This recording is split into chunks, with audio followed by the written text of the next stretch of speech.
Hi guys, welcome back to why am I not why am I not on my screen? Welcome back to another episode of Wellness Wednesday on the Lotus Lounge Podcast.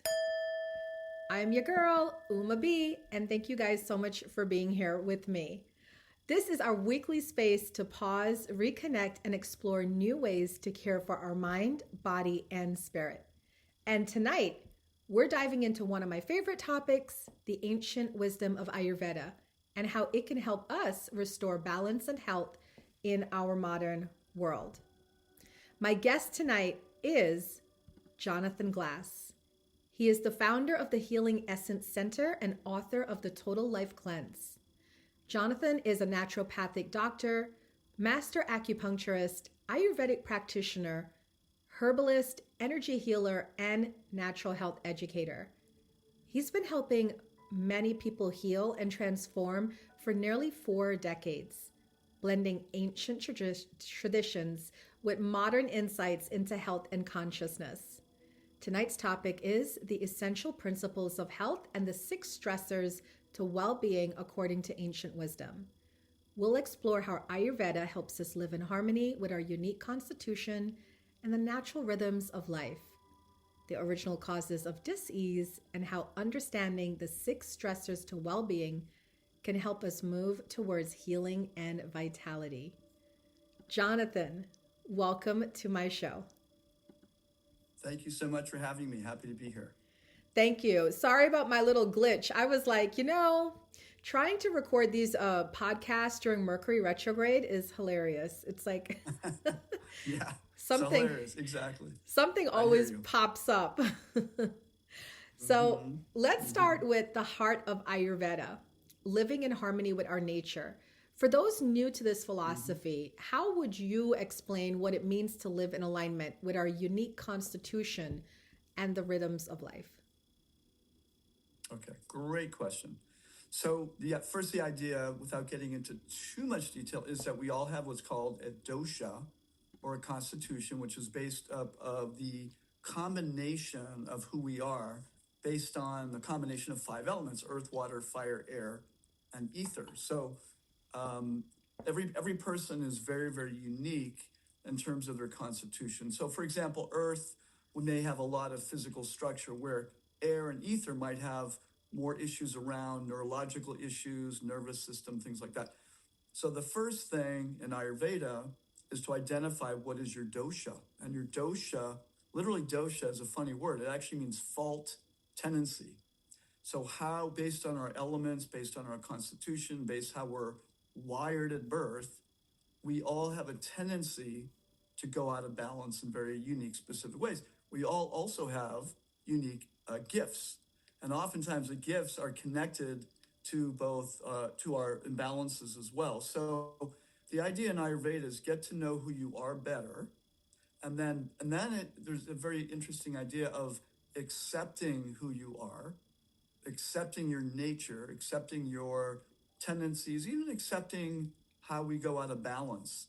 Because there's a saying, rather than trying to be someone else perfectly, it's better to be yourself imperfectly. But the idea is get to know yourself, get to know what our positive tendencies are, and also get to accept our negative tendencies. And by accepting them, we can learn to work with them much better. And then we can, as they say in Ayurveda, fulfill our destiny better, fulfill our dharma, our life purpose, more effectively and with less self-judgment and more understanding of what are really our gifts and what are our challenges. I love that because as a soul alignment coach, I work every day with people about finding their purpose. And it's interesting how Ayurveda focuses on that as well. Now, you did mention that Yes. there are stressors, right, to well-being that Yes. prevent you from Yep. really following your path. And I'm curious about these. Can you share what they are and how they might show up in our everyday lives? Sure. So in Ayurveda, this says there's 2 causes of disease. And you can also think of disease as dis-ease. There's different stages of disease to the point where, yes, it gets to the point where it's actually a disease, like a noun. But earlier than that, it's like a verb. Like how do we get disturbed physically, mentally, emotionally, even on the spirit level? So the first cause is a very interesting word. It's called pragyapara. It's a Sanskrit word which means when we offend our own knowledge, experience, wisdom, and intuition. So when we lose connection with our own gut knowing, our own common sense about our own well-being, when we, are in denial about what our gifts are, in denial about what our challenges are, then we end up making we can make choices that aren't optimal. And we don't really even, and the idea in Ayurveda too is that we all have an inner guidance system. Different traditions talk about it differently. In Ayurveda, the word is buddhi, or innate intelligence. We all have innate intelligence. And when we interfere with that innate intelligence, we don't listen to it, and sometimes it just comes forward as good old common sense, we can become derailed in our health. So that's the first original cause. And then the second cause is called Ama, which means toxin. So toxins are internally or externally derived. So yes, there's over 80,000 chemicals in the environment. Only 20,000 have ever been tested for human safety, and none of them have ever been tested synergistically. So there's that. And then even if we are eating really healthy, if our digestive system is not functioning well, then often what we'll eat turns into some form of toxin, or not fully digested food can then become a toxin. And those, maybe many people have heard leaky gut, for example. Right. Undigested proteins can get into the bloodstream. It can wreak all kinds of havoc, especially if it's something that's happening every single day. So there are six basically things that I look at. The first thing are foods. And the foods are in two categories. One is a sensitivity, and one is a food that may not be a sensitivity, but not ideal for a person. For example, the other day, I had a woman who had chronic sinus issues, and she wasn't allergic or sensitive to dairy, but she ate a lot of dairy. And dairy tends to create phlegm in the body. So although I couldn't say to her, hey, you're allergic to dairy or sensitive to dairy, stop eating it, I could say to her, that food is not optimal for you right now because your body is already creating a lot of mucus, and phlegm is contributing to your problem. So it's not that you have to stop it forever, but for a phase until your body clears this up, until you overcome this issue, then I would really severely reduce the dairy. So that's an example of different foods. The biggies are going to be wheat, dairy, sugar, and then of course alcohol. For some people, coffee. For some people, citrus. For some people, soy. But the biggies are going to be wheat, dairy, sugar. Those are big ones for people. For sure. Modern wheat is different than the ancient wheat from the old days, einkorn, even the wheat that an Ayurveda is spoken about, even the dairy that Ayurveda speaks of is a different form of dairy with a cap. Yeah, it's very different. So there's foods, and then we have immune stressors, which are can be toxins also. That can be underlying bacterial infections. That can be underlying viral issues. Many people, we learned a lot about with COVID, long-term COVID, but it's not just long-term COVID. People get long-term flu, they have long-term mono. They have mono in their 20s and they never feel quite right. Long-term Lyme, long-term viruses. So the immune system can clear something out to a degree, and then it's, there's in Ayurveda, there's 6 levels of stages of disease and 6 levels of clearing it. They could get stuck in level 5, and the body's just, it's almost like a broken record. It's going around and around and around. So it's taking energy from the body, just trying to push it out, but it can't quite do that. And then there's parasites, which are far more common than, that we think about, really. Like in the West, we used to think, oh yeah, it's just from, what we call third world countries, but it's very, very common. So the immune system, and then we have heavy metals and chemicals, lead, mercury, cadmium, arsenic, very common, GMO, glyphosate, chemicals that are in the food, and the pesticides, food colorings, all kinds of things that are our environment. And the thing is, most of us, it can manage these things to a certain degree, then at some point, for, it could be a combination of reasons, the body's just not doing very well clearing them out. They'll start storing them in the tissues, and that will interfere with cellular function and the creation of energy in the body. So that's another big one. And then actually scars. Scars are a big issue. That's something that has been known for many years in both Ayurveda and Chinese medicine, especially horizontal scars. So, for example, a woman who gets a cesarean usually has a horizontal scar that goes through 3-4 major acupuncture meridians that go through the body, and that can interfere with the vital electrical flow of the body. And there's ways to manage that, but it's important to identify them. And then, of course, there's emotional stressors. Every organ holds an emotion. So without going through all of them, the liver holds anger, the lungs hold grief, the kidneys hold fear, like that. So sometimes emotional issues or traumas get stored in the fascia, get stored in the organs, and that can then have a negative impact on the organs themselves. So those are the main stressors that we try to look at in people to see what is causing stress on the system. And when we remove some of those stressors, the body's innate intelligence and the body's immune system, which is in Ayurveda called Ojas, is able to kick in and work better. That's amazing. It sounds, I'm also an Ayurvedic practitioner. So I love the fact that you took so much time to go into each of the different levels. I'm clearly not as far along. I'm like more of an Ayurvedic consultant. I know about doshas and stuff like that. But so many people today struggle with stress, anxiety, fatigue, digestive issues, everything, all those stressors that you listed. Yep. And they don't even realize how connected this is to the energetic principles. So from your experience, how can we begin as people to restore balance in the nervous system and digestion through Ayurvedic or natural healing principles? Yeah. Well, the first thing I think is to first open yourself up to new possibilities. Okay. And the body's brilliant. Excuse me. The body's brilliant, and to identify whether that's usually often it's with a practitioner, somebody who has their methodology of identifying what are those stressors, and if we can identify them, then we can start to minimize and to decrease those stressors. On another level, say if you're not going to a practitioner, the biggies, like I said, are going to be modern wheat, dairy, and sugar. So we do cleanses once every couple months out of Healing Essence. Mm-hmm. And it's a chance for people to reset. So during the cleanse, we have people eliminate wheat, dairy, sugar, coffee, alcohol, nightshade vegetables, there's a whole list of foods. But it's not a starvation cleanse. It's not a fasting program, but it's really more like a reset.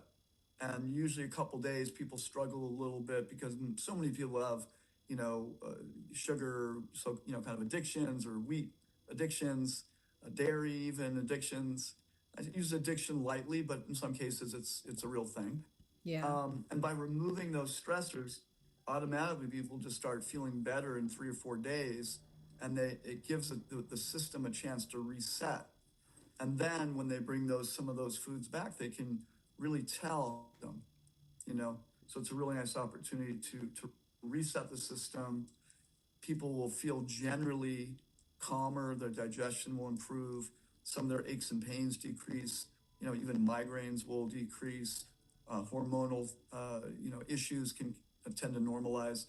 The whole principle, and this is something that I think the more and more people come to understand this, is that the body's already intelligent. A lot of the issues are the things that are interfering with the body's innate intelligence. It's not just giving a disease a name. That disease took a while to manifest. So by removing those obstacles, oftentimes we can rewind, some of those causes, and then get back to a place where the body's functioning better. And therefore, when the body's functioning better, the mind is going to function better, the nervous system is going to function better. And then on top of that, I really recommend people do some kind of, exercise 3-4 times a week, and some kind of breathing meditation practice every single day. And it doesn't have to be a big long thing. You don't have to be a great yogi, just practicing some good breathing, some stretching, even 10 minutes or 5 minutes a day. It can be pretty amazing. It can just shift the nervous system from what we call, sympathetic dominant, which is go mode, just to slow everything down for a few minutes. And then when we do that, it stimulates the body's innate intelligence. So when we combine diet, lifestyle, breathing like that, it can really make a big difference. I'm so curious because I want to ask you about what daily practices, you would recommend to people. But now, I'm a woman in my 40s and I am in that perimenopause, approaching menopause, right, area in life. And I'm noticing changes. Like there's some nights I would just have this all over rash on my body. It just mysteriously appears and then mysteriously disappears. And then, the hot flashes and things like that. And I'm wondering, what does Ayurveda say, right, about the process of menopause for women? What takeaway advice can women listening to this podcast go away with from Ayurveda principles? Yeah. So, the hormonal change is it's a big shift. It's a big transition. And in Ayurveda, transitional phases are known as called vata. There's a lot of movement. The body's not in a stable place. So it's a really good time to increase eating really clean, Yeah. and supporting the liver especially, because the liver has to process and all of those hormonal changes. Sometimes the body's dumping a tremendous amount of estrogen. The body is creating estrogen because it's going down. The body will store uh, toxins in different tissues, which interfere with healthy hormone metabolism. So it's a really good time to clean up the diet. Yeah. It's a really good time to do that. And again, taking the burden off the body. There's some really good transitional herbs, both in Chinese medicine and Ayurveda, that can help with that transition with those hot flashes. But I would say emphasizing really supporting the liver and also the adrenal glands. From a Yeah. naturopathic, the adrenal glands are part of the Chinese medicine Ayurveda, part of it's called the water element or the kidneys, but they're really the adaptogen glands. They help the body adapt to stress, but they also do create some hormones. And if the adrenals, and usually when we're in our 40s, it's like that's often when the adrenals start um, having to work extra hard, but they're also a little tired. So that would be a time to add some good adrenal herbs, clean up the diet, clean up the liver, and that combination oftentimes can significantly limit or minimize the difficulties of menopause. I love that. You've guided thousands through your total life cleanse and energy healing programs. Through all these years of working with people in energy, what truth about health and vitality has stayed with you the most? The one you would want everyone to remember? It's a great question. Two things that come to mind is one is that people are far more resilient Mm. than I actually thought they were in the beginning. We'd have people join our cleanse programs and they were a wreck. They ate horribly. And what I noticed is if people stay with something, 4 or 5 days, then they're, excuse me, they're often over the hump. Right. So, so it can be a little tough in the first day or two, okay, 3 days. But if you stay with it, then it's not just a linear shift. It's often a quantum shift in how people feel. So by doing that, I've seen again and again that innate intelligence kicks in. So again, the thing that I've taken away, remove the stressors, increase some good activities that are beneficial, and then always people start feeling better. And then from that point, yeah, we can do sometimes we do hair analysis if necessary, stool analysis if necessary. We can, if someone's exposed to a lot of toxins, there are tests that we can do that are really good for one, seeing what toxins are there and what pathways are having an issue. Then we can fine tune things a little bit. But I've had people come in and, you know, they're on hundreds of supplements, they're taking a ton of things and they feel like crap. When they do some of the things I'm talking about, we get them down to 3 or 4 supplements rather than on 15 or 20. You know, literally I have people bring in boxes of things that they're taking. Oh, wow. And, you know, if we don't do the lifestyle thing, then yeah, you have to be dependent on the herbs and the supplement. But if you add the lifestyle thing, the body will just start working better and everything else that you do will improve it. Things like acupuncture, things like chiropractic, things like massage therapy are all very, very beneficial. That's amazing. I feel like this has been such an enlightening conversation. And I love how you kind of bring Ayurveda to life. It's not just a philosophy, right? It's a way of life that reconnects us to our own body's natural intelligence. Before we close, can you share how listeners can connect with you, learn more about your work, and then what can they do? Can they come see you for a session? Sure. Yeah, absolutely. So people can come see me if they're locally. I work with a lot of people virtually also. That works beautifully. And so if you go to my website, healingessencecenter.com, healingessencecenter.com, you can go there. I have a free ebook that actually goes into the, you know, the 6 stressors that we talked about, some of the food stressors and all the different stressors. And you'll see that in the upper right side of the website. It says free ebook. You can get that. And you can certainly contact me and we can find a time for a session. I love that so much. I want to thank you again, Jonathan, for joining us tonight and sharing such timeless wisdom about the body, the mind, and the spirit. It's been truly an honor to talk with you. I feel like you have so much information. We're probably going to have Jonathan back on this show again in the future. Great, let's do. Yeah. What I'm taking away from this conversation, guys, is that health isn't something we chase. It's something we remember. When we align with nature, simplify our habits, listen deeply to ourselves, balance will naturally return. Like Jonathan said, our bodies are resilient. To all our listeners, thank you so much for tuning in to this podcast, Wellness Wednesday on the Lotus Lounge Podcast. If tonight's episode inspired you, please share it with a friend, leave a comment, drop a like, or let us know your favorite takeaway in the chat. You can watch all the replays and past episodes on my YouTube channel and on the Lotus Lounge Podcast found on Spotify, iHeartRadio, Apple Podcasts, and Buzzsprout. Until next time, may peace, love, and light guide your path, and may you honor your body as your greatest teacher. Thanks, guys. I'll see you soon.